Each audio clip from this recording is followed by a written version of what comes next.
முகப்பரு என்பது தோலின் கீழுள்ள மயிர்களால் அடைக்கப்படும் போது ஏற்படும் பொதுவான தோல் நிலை. சருமம் வறண்டு போகாமல் இருக்க உதவும் எண்ணெய் மற்றும் இறந்த சரும செல்கள் துளைகளை அடைத்து புண்கள் வெடிப்பதற்கு வழிவகுக்கிறது. இது பொதுவாக பருக்கள் அல்லது ஜிட்ஸ் என்று அழைக்கப்படுகின்றது.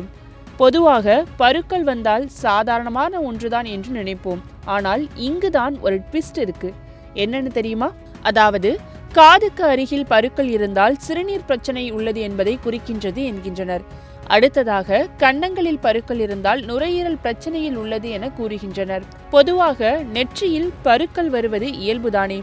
ஆனால் செரிமான அமைப்பு அல்லது கல்லீரல் பிரச்சனையில் இருந்தால் நெற்றியில் பருக்கள் வரும் என்கின்றனர்.